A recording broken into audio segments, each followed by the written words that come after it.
আসসালামু আলাইকুম সবাইকে। আশা করি সবাই ভালো আছেন।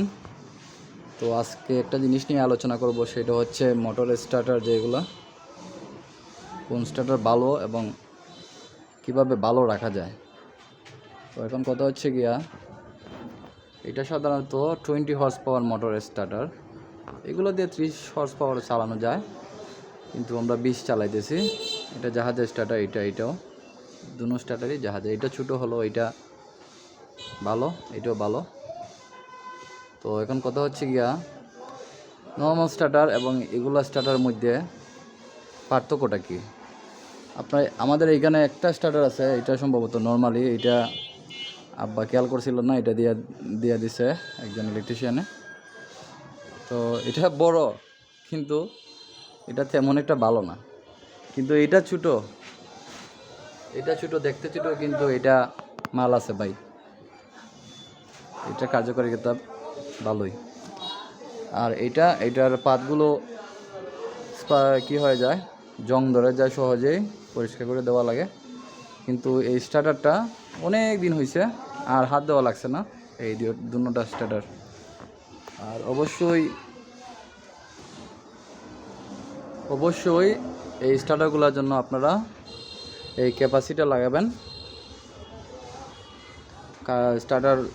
এই ক্যাপাসিটার কারেন্টটা ঠিকমতো পৌঁছাবে স্টার্টারের মাধ্যমে মোটরে, যার কারণে আপনার মোটরটা আরামসে চলবে এবং স্টার্টারও সুন্দরভাবে চলবে।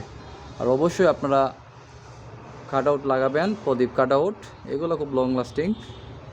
আমাদের যতগুলা কাট আউট আছে সব প্রদীপ লাগানো, এগুলো ভালো, প্রদীপ কাট আউটগুলো ভালো। 200/500 ভোল্ট, এগুলো স্টার্টারগুলো ভালো। আর অবশ্যই ব্রেকার তো দিবেনই, ব্রেকারও ভালো, ব্রেকার দিলে ভালো। 225 এম্পিয়ার।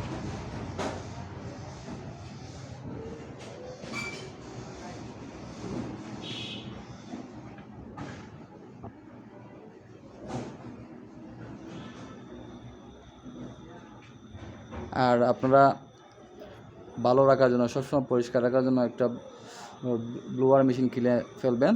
1500 বা 2000 টাকা হবে। সবসময় মনে করেন 2 দিন 3 দিন পর একটা ওয়াশ করে নিলে সবগুলো ভালো থাকে, গান্ন টান্ন তেমন একটা হয় না, এবং তারের মধ্যে বালু টালু জমে না।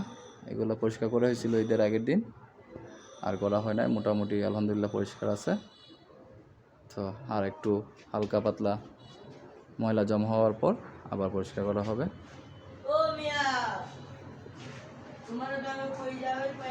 তো আশা করি বিষয়টা ক্লিয়ার।